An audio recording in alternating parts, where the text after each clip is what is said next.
Kilalanin natin ang isang dakilang bayani, isang makabagong bayani na nag-alay ng kanyang buhay para sa kalayaan ng ating bayan.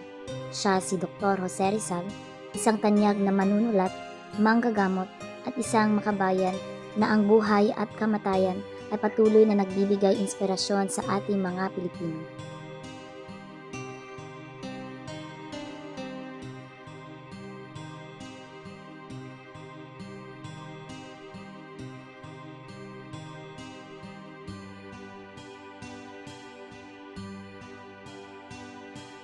Disyembre 28, 1896,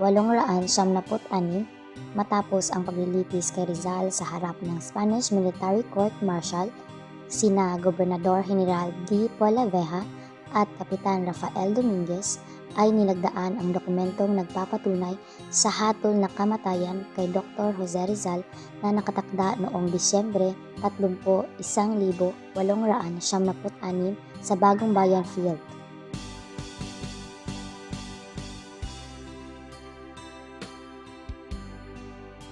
Kinundina ng tribunal na ito na si Don Jose Rizal Mercado A. Alonso ang parusang kamatayan na ipinag-utos at iniutos ng ordinaryong hukumang militar ng puwesto na sinasaksihan ng Pangulo at mga membro ng tribunal.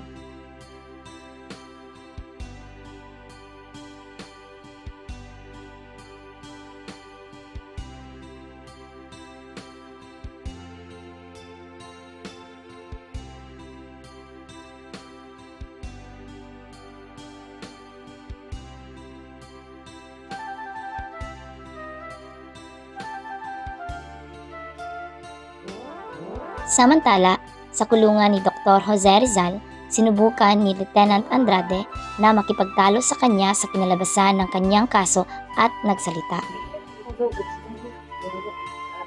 Walang hiya! Unang beses kong marinig sa iyo na magbitaw ka ng mga ganyang salita, Tapiel.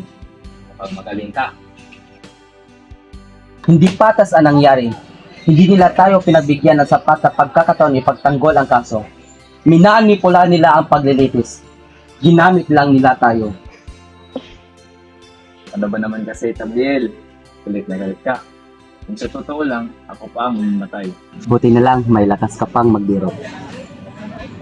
Tapiel, Tama na. Ako ay bibitaw na sa aking tungkulin sa gobyerno. Babalik na ako sa Espanya. Nahihiya na ako sa inyo. Nahihiya na ako sa inyong lahat. bakit, Tapiel? Dahil nabigo ako. Parehas lang tayo, Tapiel. Hindi ka Espanyol.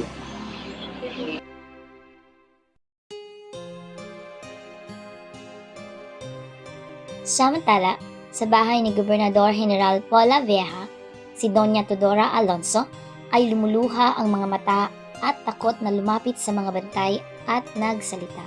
Pakiusap, Senyor. Pwede ko po ba makausap si Gobernador Polavieja? Gusto ko po sana humingi ng tulong para sa anak kong si Dr. Jose Rizal. Senyora! Por favor! Gobernador Polavieja! Gobernador! Maawa ka. Tulungan mo kami. Pakiusap po. Senyora, por favor, wala akong oras sa'yo.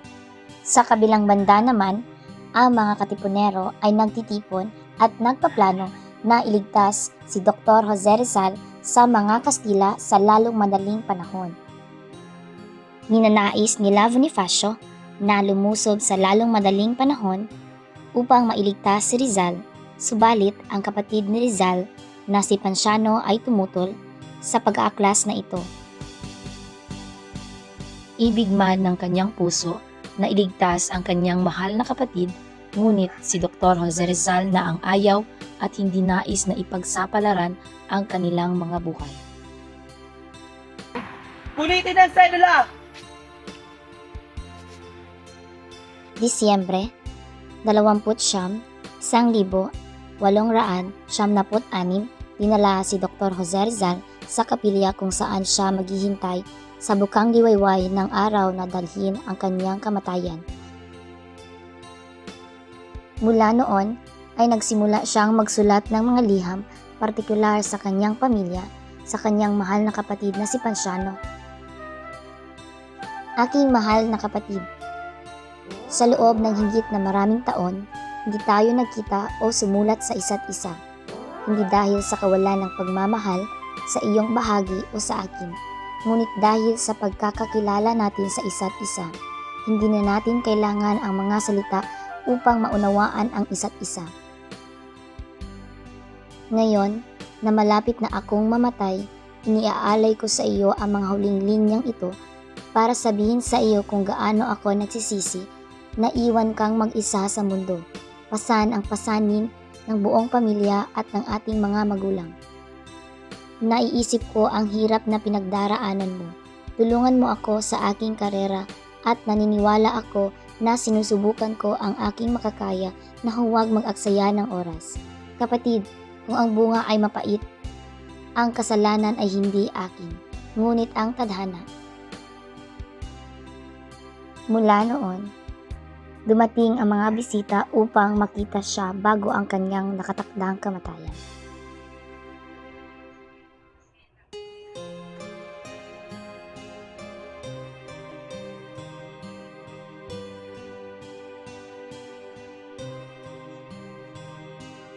Tawarin mo ako sa lahat ng aking pagkukulang, Inay. Mahal na mahal kita, Inay. Inay, pag namatay ako, makiusap agad ang sangkay ko. Baka itapon nila ito kahit saan. Ijubin mo ako sa ilalim ng lupa at lagyan ng puso. Ibingan ko na mapitsa ng kapanganakan ko at kamatayan ko. Yun lang po, Inay. Pumasok si Trinidad at iniabot sa kanya ni Jose Rizal ang regalo at sinabing, mayroong isang bagay dito na natanggap ko mula sa Padre de Taveras. Pagkatapos ay lumabas si Trinidad kasama ang kanyang ina. Nang maglaon ay nakita ng pamilya ang ibig sabihin ni Rizal sa regalo at binasa ito. Ito ang tula ng pamamaalam ng bayani na matagumpay na naipuslit sa kanyang piitan at hindi nagtagal ay naging isang napakahalagang hiyas sa panitikan ng Pilipinas. Matapos bisitahin si Jose Rizal ng kanyang mahal sa buhay, sa gabi bago ang araw ng kanyang kamatayan, sumulat siya kay Blumentritt, "Kapag natanggap mo ito, ako ay mamamatay. Bukas ng alas 7 ay babarilin ako, ngunit hindi ako nagkasala sa krimen ng panghihimagsik. Mamamatay akong may malinis na budhi. Paalam, aking matalik na kaibigan at pinakamamahal na kaibigan." Si Dr. Jose Rizal ay nagpalipas ng magdamag na nagdarasal at natutulog ng paikot-ikot hanggang sa madaling araw ng Disyembre 30 sa ika-5 ng umaga. Siya ay pinagsilbihan ng 3 nilagang itlog para sa almusal at napabulaslas para ito sa mga kawawang daga. Hayaan silang magdiwang. Sa ganap na ika-5:30 ng umaga ay dumating si Josephine Bracken at sinamahan ni Josefa. Pagkatapos ay lumabas sina Josephine at Josefa na dala ang aklat na pinamagatang Pagaya kay Kristo.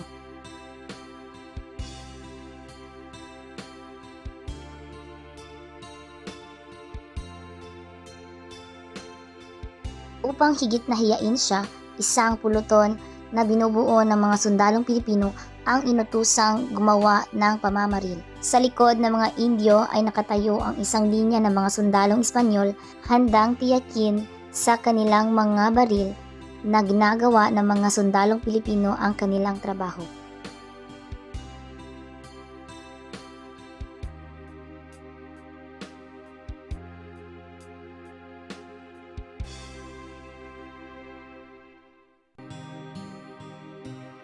Ilang segundo bago ibigay ang utos na barilin, naramdaman ng military sigyon ang puso ni Rizal. Ito ay kahangahangang normal para sa isang tao na mailang minuto na lamang upang mabuhay, at alam ito. Abunde! Consumatum est! Fuego!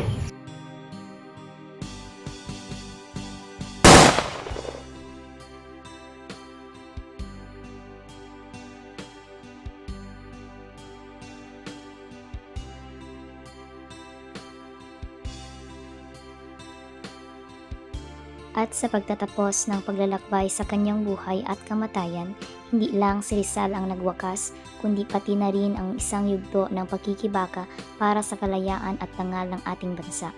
Magsilbing inspirasyon ang kanyang buhay at mga pinaglalaban para sa ating mga sumusunod na henerasyon upang ipagpatuloy ang laban para sa tunay na kalayaan at katarungan.